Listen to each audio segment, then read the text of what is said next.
ዓለም ካለበት ሁኔታ አንጻር በቀጣይነት መሰልጠን መታጠቅና መዘጋጀት ከሁሉም ሰራዊት አባላት የሚጠበቅ ነው ሲሉ የኢፌዴሪ ጠቅላይ ሚኒስትር ዶክተር አብይ አህመድ ተናገሩ። 116ኛው የኢትዮጵያ ፖሊስ ምስረታ ቀን የማጠቃለያ መርሃ ግብር ላይ ጠቅላይ ሚኒስትሩ ባስተላለፉት መልእክት የሰላምና ደህንነት ተቋማት የኢትዮጵያ ብሔራዊ ጥቅምን ማስጠበቅ ዋነኛ ተልዕኳቸው ሊሆን ይገባል ብለዋል። ባለፉት ጥቂት ዓመታት በኢትዮጵያ የተቋማት ግንባታ ውስጥ በተለይም በሰላምና የደህንነት ተቋማት ላይ የተሰራው የሪፎርም ስራ አመርቂ ውጤት እንዳሳየም ጠቅላይ ሚኒስትሩ ተናግረዋል። ነገር ግን ዓለም ካለበት ሁኔታ አንጻር በቀጣይነት መሰልጠን፣ መታጠቅና መዘጋጀት ከሁሉም ሰራዊት አባላት የሚጠበቅ ነው ሲሉ ገልጸዋል። ለተቋም 116 ዓመታት ማለት ቀላል ትርጉም የሚሰጡ አይደለም ያሉት ጠቅላይ ሚኒስትሩ ቀጣይነት ያለው ሪፎርምና ዘመንን የሚዋጅ አቅም መገንባት አስፈላጊ ስለመሆኑ አመላክተዋል። ኢዜአ እንደዘገበው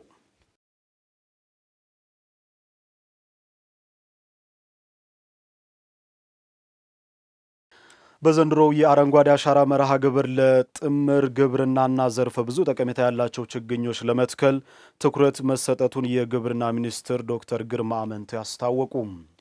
ሚኒስቴሩ ከፌዴራልና ከሁሉም ክልሎች ባለድርሻ አካላት ጋር ባለፉት 6 ዓመታት የአረንጓዴ አሻራ አፈጻጸምና የዘንድሮ የአረንጓዴ አሻራ ችግኝ ተከላ ማስጀመሪያና የአንድ ጀንበር ችግኝ ተከላ ዝግጅት ላይ ምክክር አካሂዷል።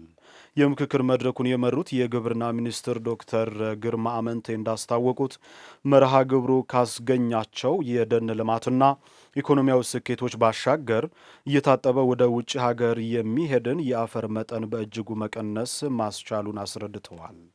በዘንድሮው የአረንጓዴ አሻራ መርሃ ግብር 7.5 ቢሊዮን ችግኝ ለመትከል መታቀዱን ጠቁመው በመርሃ ግብሩ በዋናነት የጥምር ግብርናን ታሳቢ ያደረጉና ዘርፈ ብዙ ጠቀሜታ ያላቸው ችግኞች ለመትከል ትኩረት መሰጠቱን አስረድተዋል። በተለይ በየክልሉ በሚዘጋጁ ችግኞች ልክ የችግኝ ጉድጓድ በአግባቡ በማዘጋጀት ብክነትን መከላከል እንደሚገባ አሳስበዋል። ኢዜአ ነው የዘገበው።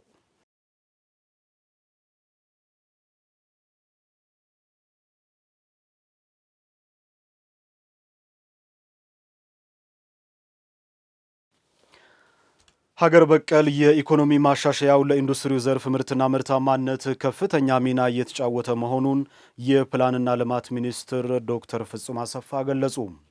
የኢትዮጵያ ታምርት ኤክስፖ አካል የሆነ የፓናል ውይይት የኢትዮጵያ የማኑፋክቸሪንግ ዘርፍ በማክሮ ኢኮኖሚ ማሻሻያ ዘመን እድሎችና ተግዳሮቶች በሚል መሪ ሐሳብ ተካሂዷል።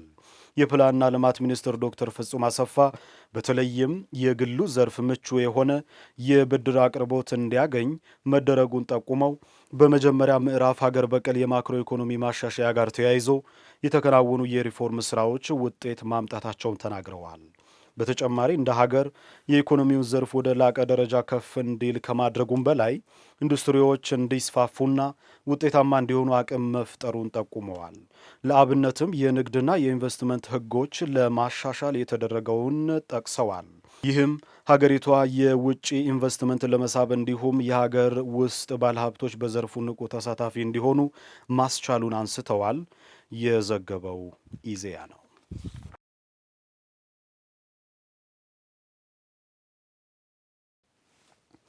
በታዳሽ የኃይል አማራጭ ላይ መሰረት በማድረግ የኤሌክትሪክ ተደራሽነትን ማሳደግ የሚያስችሉ ውጤታማ ተግባራት እየተከናወኑ መሆኑን የውሃና ኢነርጂ ሚኒስቴር አስታወቀ። ሚኒስቴሩ የኢትዮጵያ ኤሌክትሪክና ብርሃን ተደራሽነት ፕሮጀክት አፈጻጸም ሲገመግም ሚኒስትር ዴኤታ ዶክተር ኢንጂነር ሱልጣን ወሊ ብሔራዊ የኤሌክትሪፊኬሽን ፕሮግራም ተቀርጾ ተግባራዊ መደረጉን ገልጸው ፕሮግራሙ በዋናው የኤሌክትሪክ መስመርና በታዳሽ የኃይል አማራጭ ህዝቡን ተጠቃሚ የሚያደርግ ነው ብለዋል። ለፕሮግራሙ ከ6 ቢሊዮን የአሜሪካን ዶላር በላይ ወጪ የተደረገ ሲሆን መንግስት ከዓለም ባንክና ከሌሎች አጋር ድርጅት ጋር ለፕሮግራሙ ውጤታማነት እየሰራ ነው ብለዋል።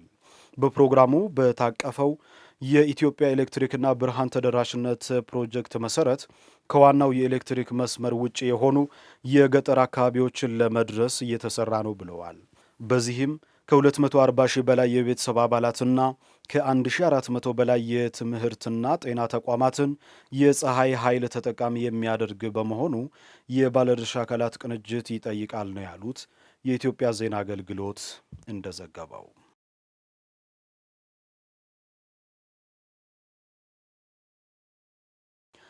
የ5 ሚሊዮን ኢትዮጵያውያን ኮደር ስልጠና የዲጂታል ክህሎትን በማሳደግ በዘርፉ ተጨማሪ የሀገር ውስጥና የውጭ ኢንቨስትመንት እንዲስፋፋ የሚያደርግ መሆኑን የኢኖቬሽንና ቴክኖሎጂ ሚኒስትር ዴኤታ ዶክተር ይሽሩን አለማየሁ ገለጹ። ዲጂታል ኢትዮጵያን ለመገንባት ከመሰረተ ልማትና አስቻይ ስርዓት መዘርጋት በተጨማሪ የዲጂታል ክህሎት ያለው ማህበረሰብ አስፈላጊ ስለመሆኑ አስገንዝበዋል። ስልጠናውን የተከታተሉ የመንግስት ሰራተኞች ለስራቸው ውጤታማነት እገዛ ያደረገላቸው መሆኑን ጠቁመው አዳዲስ የስራ ዕድል መፍጠር የቻሉ እንዳሉም ተናግረዋል። የዲጂታል ክህሎትን በማሳደግ በዘርፉ ተጨማሪ የሀገር ውስጥና የውጭ ኢንቨስትመንት እንዲመጣም ያደርጋል ማለታቸውን ኢዜአ ዘግቧል። በመርሃ ግብሩ የሚሰጠው ስልጠና ከዲጂታል ክህሎት በተጨማሪ እውቀትን መሰረት ያደረገና ምክንያታዊ ውሳኔዎችን መስጠት የሚያስችሉ ክህሎቶችን ማግኘት የሚቻልበት እንደሆነም ተናግረዋል።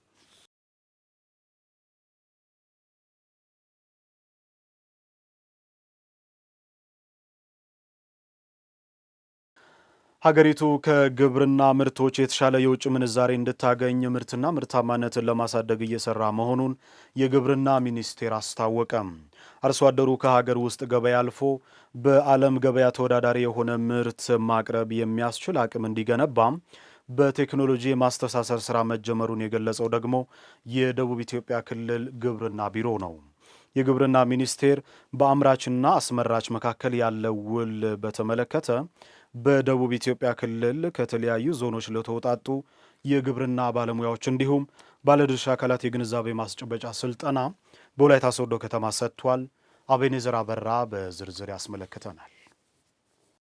የግብርና ሚኒስቴር አምራችና በአስመራች መካከል ያለውን ውል በተመለከተ ከደቡብ ኢትዮጵያ ክልል ከተለያዩ ዞኖች ለተወጣጡ የግብርና ባለሙያዎች እንዲሁም ለባለድርሻ አካላት የግንዛቤ ማስጨበጫ ስልጠና በወላይታ ሶዶ ከተማ ሰጥቷል። በስልጠና ማስጀመሪያ መርሃ ግብር በመገኘት መልእክት ያስተላለፉት በምክትል ርዕሰ መስተዳድር ማዕረግ የደቡብ ኢትዮጵያ ክልል ግብርና ቢሮ ኃላፊ ዶክተር መሪሁን ፍቅሩ አርሶ አደሩ ከሀገር ገበያ አልፎ በዓለም ገበያ ተወዳዳሪ የሆነ ምርት ለማቅረብ ራሱን ከቴክኖሎጂ ጋር ማስተሳሰር እንዳለበት ተናግረዋል። የኛ አርሶ አደር በየቀበሌ ያለ ማርኬት ላይ ለመሸጥ ብቻ ማምረት የለበትም። በዓለም ላይ ተወዳዳሪ በሆኑ ገበያዎችን መግባት መቻል አለበት። በዘመነ መንገድ አሁንም በኳሊቲ የዓለምን ገበያ ፔኔትሬት አድርጎ አሸንፎ የሚወጣ ቡናን ለምሳሌ በዘንድሮ ዓመት ከየትኛውም ጊዜ በተሻለ ሁኔታ ለዓለም ገበያ አቅርበናል። ኒርሊ ወደ 35,000 ቶን አቅርበናል። ከተሰራ ማሸነፍ ይቻላል። ኮሚትመንት ካለ ማሸነፍ ይቻላል። ኮንትራክት ፋርሚንግ ትልቅ እድል ነው ለኛ ለአርሶ አደሮቻችን። በአምራችና አስመራች መካከል የሚደረገው ውል አርሶ አደሩ ያመረተውን ምርት ወደ ገበያ ሳይቸገር እንዲያደርስ ምቹ የገበያ ትስስር የፈጠረና ሀገሪቱን ብትሆን የተለያዩ የግብርና ምርቶችን ወደ ውጭ ሀገር በመላክ የተሻለ የውጭ ምንዛሬ እንድታገኝ ያስቻላት ስለመሆኑ በስልጠናው የተሳተፉ አካላት ገልጸዋል። አስመራቹም ተጠቃሚ ነው። በቀላሉ ምርቱን ማግኘት የሚችልበት አገኛለሁ ብሎ ያሰበውን ቀድሞውኑም በውሉ ውስጥ የተካተተ ከመሆኑ ጋር ተያይዞ ያገኘበት አርሶ አደሩም በቀላሉ ገበያ ትስስር የተፈጠረበትና ኢኮኖሚካሊም ተጠቃሚ የሆነበት ሁኔታ ስላለ እኛ አካባቢ በሰብል ምርቶች ላይ በስፋት ይህን ስራ ከመስራት አንጻር ውጤታማነት እየተረጋገጠ ነው ያለው። እንደ አካባቢያችን አምና ከ6 በላይ ከሆኑ ባለሀብቶች ጋር ስር ተፈጥሮ ወደ 9150 ኩንታል በላይ እርክብ አተር ወደ ኤክስፖርት ምርት የተላከበት አግባቦች አሉ።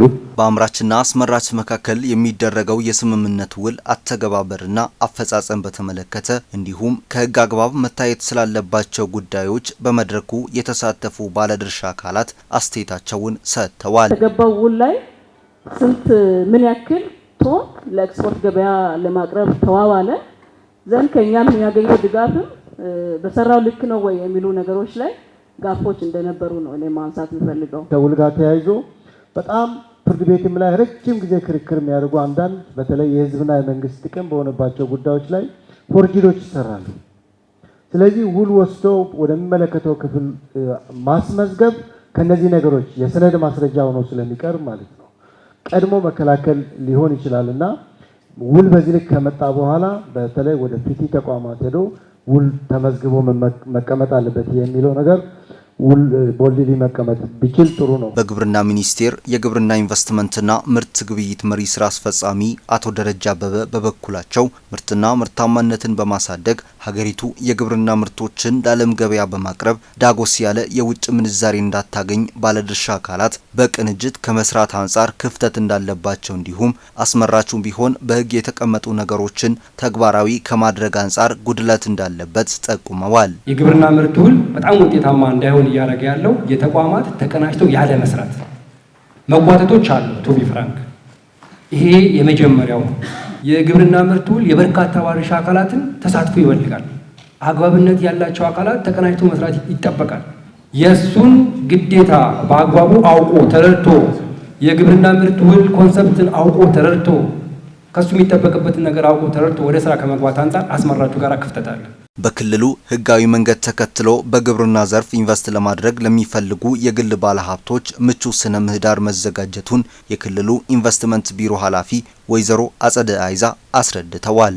በየትኛውም ዘርፍ ላይ ኢንቨስት ማድረግ የሚፈልግ አካል የተለዩ ቦታዎችም ጭምር አሉ።